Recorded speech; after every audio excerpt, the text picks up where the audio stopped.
A rickshaw driver pedals towards the Golden Temple, which is now heavily armed with militants.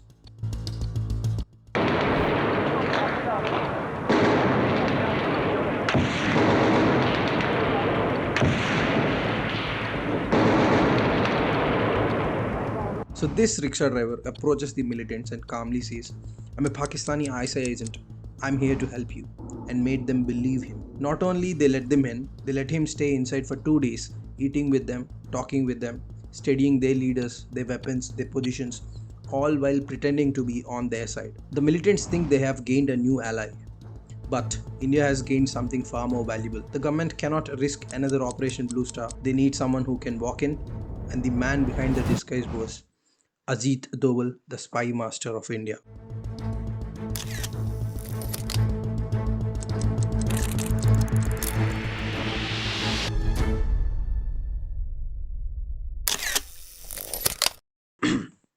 Ajit Doval wasn't supposed to be famous. Real spies almost never are.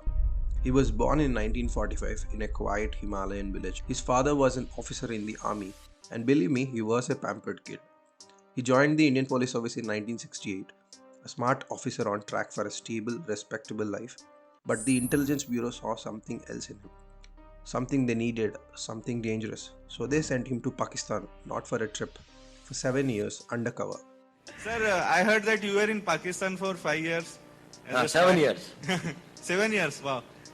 Yeah. I lived. Sir, any such incident of Dharma Sankat? Like you had to make some decision, either this or that. मैं आपको एक छोटी सी घटना सुनाता हूँ, ये इसलिए क्योंकि किसी ने अखबार में छापी थी कुछ साल पहले। ऐसा हुआ कि वहां पर एक लाहौर के अंदर में एक बड़ी भारी एक मजार है जिसपे बहुत सारे लोग आते हैं। तो नेचुरली मैं क्योंकि एक मुस्लिम उसमें रहता था और एक उसके साथ में रहता था, तो मैं वहां से गुजर रहा था और मैं उस औलिया के उसमें आया और मस्जिद से वापस आया और एक उसमें मिला। तो एक आदमी एक कोने पे बैठा हुआ था, बड़ी आकर्षक उसका व्यक्तित्व था, बड़ी सफेद लंबी दाढ़ी थी। उसने मुझे बुलाया, उसने कहा तुम हिंदू हो? मैंने कहा नहीं। कहता मेरे साथ आओ। मैं उसके साथ चला गया। वो मुझे 2-4 गलियां ले जाके छोटे से कमरे में ले गया। उसने दरवाजा बंद कर दिया। उसने कहा देखो तुम हिंदू हो। मैंने कहा आप क्यों कहते हैं ये? कहने उसने कहा देखिए आपके कान छिदे हुए हैं। तो मैंने कहा हाँ ये तो है कि मैं जब पैदा हुआ था तो था, मैंने कहा मैं बाद में कन्वर्ट हुआ। उसने कहा तुम बाद में भी कन्वर्ट नहीं हुए। खैर उसने कहा कि इसकी प्लास्टिक सर्जरी करवा लो, इस तरह से घूमना ठीक नहीं है। मैंने कहा अच्छा, लेकिन मैंने कहा ये बताइए इतनी सूक्ष्म दृष्टि और इतना नहीं। मैंने नहीं कहा, उसने कहा। उसने कहा देखो पता मैंने ये ऐसा क्यों कहा? मैंने कहा क्यों? उसने कहा क्योंकि मैं भी हिंदू हूं। But everyone agrees on one thing. He became Pakistani, he learned the accent, the culture. He built relationships quietly, all while India watched from a distance. And behind that cover, he was collecting intelligence on one of the most sensitive secrets in the region, Pakistan's nuclear program at Kahuda, turning him into one operative India trusted for missions no one else could even attempt. That's where the story turns. It's Christmas Eve 1999. Indian Airlines flight IC-814 takes off from Kathmandu. Within minutes, 5 armed men hijack the plane, trapping nearly 200 people. The aircraft is tracked across borders, first Amritsar, then Lahore, to Dubai. In Dubai, the hijackers release 27 passengers and a body of a man that they stabbed to death repeatedly. On 25th December, the plane is forced into Kandahar, Afghanistan. Under Taliban control, armed fighters surround the aircraft. A military rescue is impossible.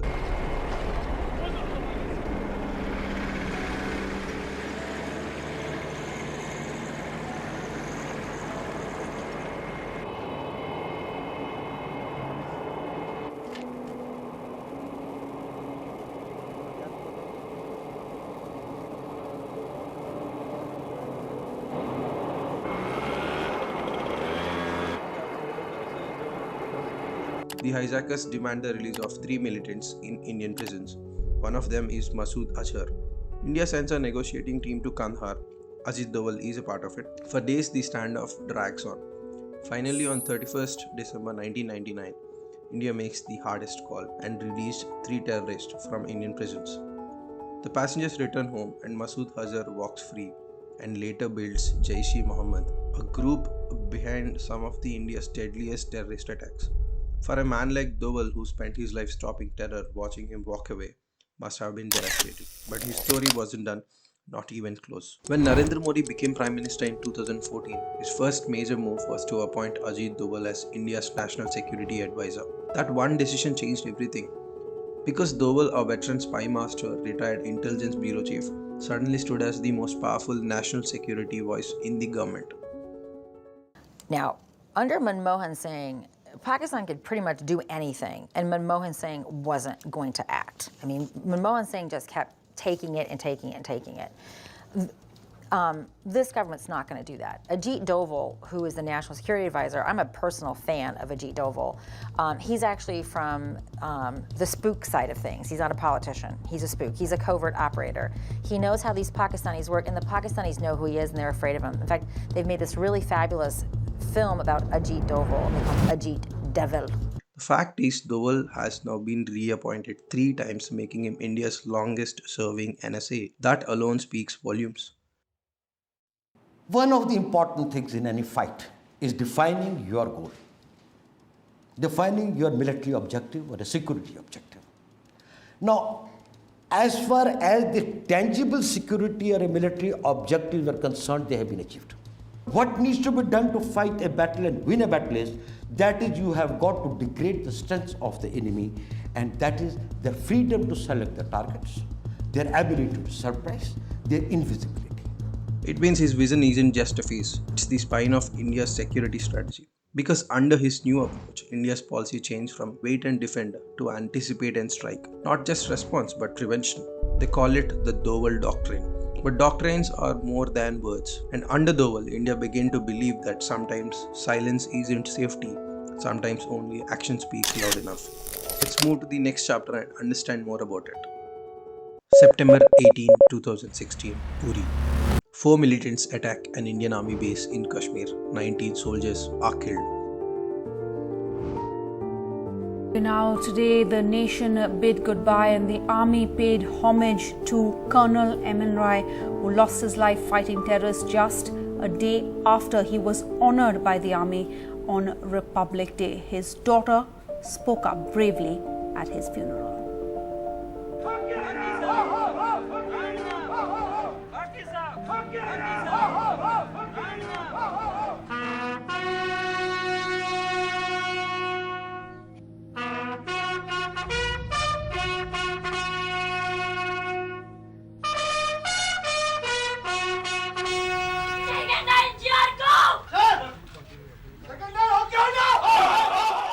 11-year-old Alka Rai, tears rolling down her cheeks, still manages a Gorkha war cry as she salutes her father, Colonel Emin Rai. In the past, such an attack meant condemnations, diplomatic protests, and then silence. But this time, 11 days later, under the cover of darkness, India's special forces crossed the LOC, multiple terror launchpads were struck simultaneously. Then a move that shocks the region. India goes public. The Indian Armed Forces have been extremely vigilant in the face of continuing threat. Now, based on very specific and credible information which we received yesterday, that some terrorist teams had positioned themselves at launch pads along the line of control with an aim to carry out infiltration and terrorist strikes in Jammu and Kashmir and various other metros in our country. The Indian Army conducted surgical strikes last night at these launch pads. The operations were basically focused to ensure that these terrorists do not succeed in their design of infiltration and carrying out destruction and endangering the lives of citizens of our country. During these counter-terrorist operations, significant casualties have been caused to the terrorists and those who are trying to support them. The operations aimed at neutralizing the terrorists have since ceased. We do not have any plans for further continuation of the operations. However, the Indian armed forces are fully prepared for any contingency that may arise. At the heart of all this shift is Ajit Doval. Fast forward to February 14, 2019, Pulwama attack. Remember Masood Azhar, a terrorist released after the IC-814 hijack? He walked free, went on to found JEM, that is Jaish-e-Mohammed. Years later, JEM struck again. The deadly 2019 Pulwama attack killed 40 soldiers.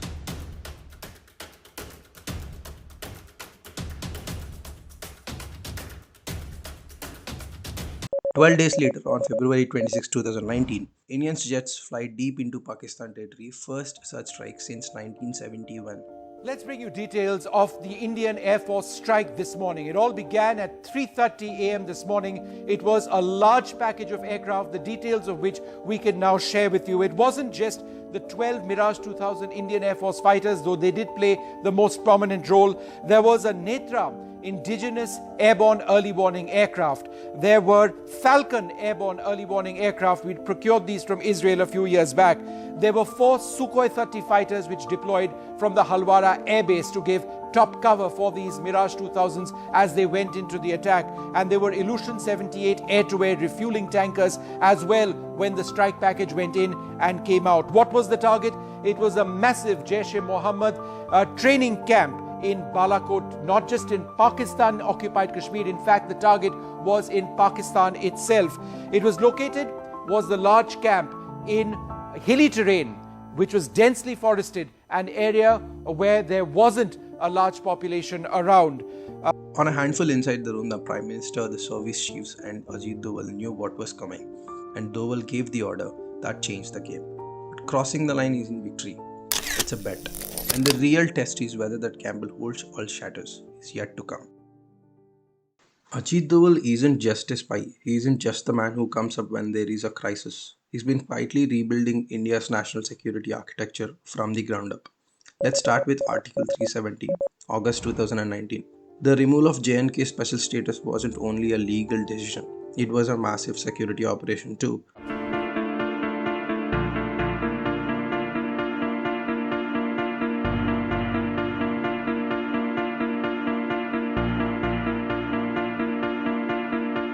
Never in the past has such a major political decision been taken by the union government without consulting major political parties of the state and of the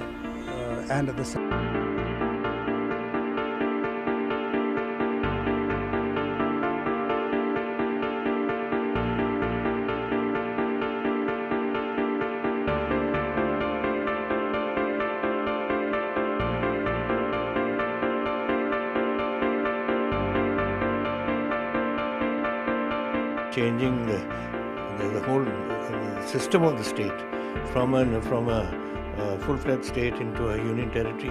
I think this is completely against the Constitution.